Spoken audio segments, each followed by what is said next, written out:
ओम शांति। शांति बाबा के मीठे बच्चों। की मुरली आप सबने सुनी है? बच्चों, आज का सोमान है मैं फायर ब्रिगेड हूँ अर्थात आग बुझाने वाला हूँ। कौन सी आग? विकारों की आग से सारी दुनिया जल रही है।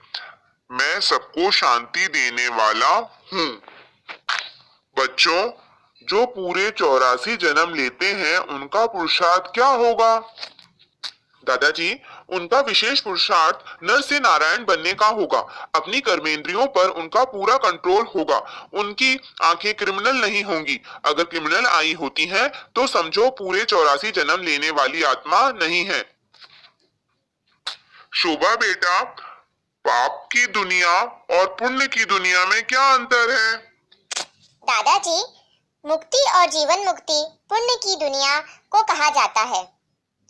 वहाँ पाप होता नहीं, पाप होता है रावण की दुनिया में। यही दुख धाम है। भले यहाँ कितने भी करोड़पति पद्मापति हैं, परंतु पतित दुनिया तो जरूर कहेंगे ना। यह कंगाल दुनिया है, दुखी दुनिया है। बल कितने भी बड़े बड़े मकान हैं, सुख के सब साधन हैं, तो भी कहेंगे पतित पुरानी दुनिया है। विषय वैतरणी नदी में गोता खाते रहते हैं। यह भी नहीं समझते हैं विकार में जाना पाप है। कहते हैं इसके बिना सृष्टि कैसे चलेगी?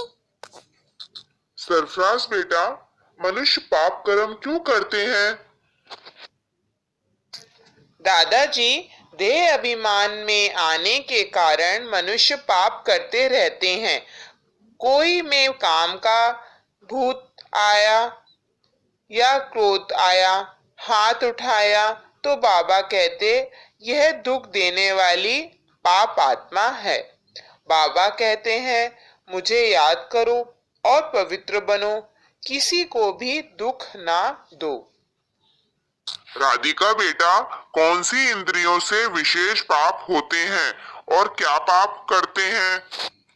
दादाजी, बाबा ने आज बताया है कि आंखें अनेक प्रकार से धोखा देती हैं। चाल चलन का सारा मदार आंखों पर है। क्रिमिनल आई उल्टा सुल्टा काम करा देती है। दूसरी इंद्रिय मुख है। जरा भी बिना पूछे चीज उठाकर खाया तो पाप बन जाता है। यहाँ के बड़े कायदे हैं। चार्ज वाली के बगैर पूछे चीज खा नहीं सकते। मुख से रफ टफ भाषा निकालना, निंदा चुगली करना, किसी पर बुरी दृष्टि रखना, यह सभी पाप कर्म हैं। दादाजी, बाबा ने आज क्या सावधानी बरतने के लिए कहा है? शोभा बेटा, पहली सावधानी बाबा ने दी है कि किचन के सामने भी अपवित्र आत्मा को नहीं आने देना चाहिए।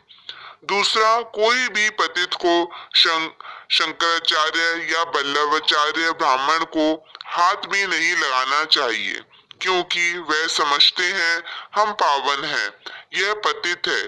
क्योंकि विकारी मनुष्य निर्विकारी को माथा टेकते हैं। सत्युग में कोई मलिक्षता यानी अपवित्रता होती ही नहीं है। इसलिए बाबा पवित्र बनने और याद करने की सलाह देते हैं। तीसरा है, क्रिमिनल आई अथवा देह अभिमान वाला होगा तो वायुमंडल को अशुद्ध कर देंगे। इसलिए बचाव रखो, क्योंकि सतयुग में आत्मा और शरीर दोनों पवित्र होते हैं। चौथी सावधानी बाबा ने बताई है चार्ट रखने और अच्छे मैनर्स धारण करने की भी सावधानी रखनी चाहिए। अच्छा बच्चों, आज की धारणा का सार बताइए। दादाजी, धारणा का पहला सार है स्वयं का बोझ हल्का करने के लिए जो भी विकर्म हुए हैं वह बाप को लिखकर देना है। अब किसी को भी दुख नहीं देना है, सुपूत बच्चा बनकर रहना है।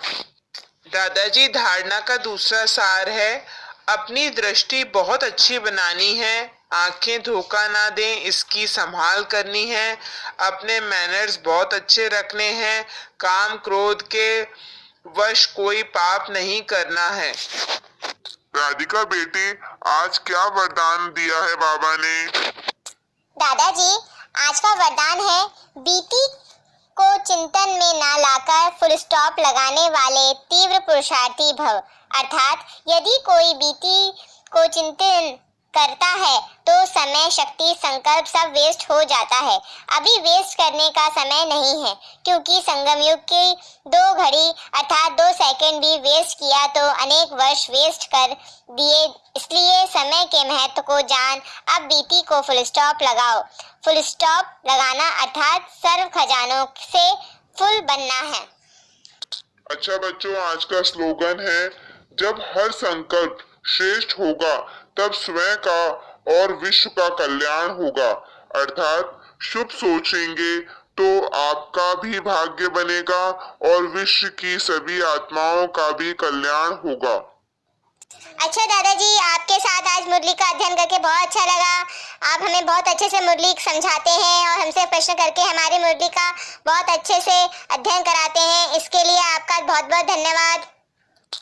धन्यवाद बच्चों, आप सभी का दिन शुभ रहे, मंगलमय रहे, ऐसी मेरी आप सभी के लिए शुभ भावना है, शुभकामना है। ओम शांति।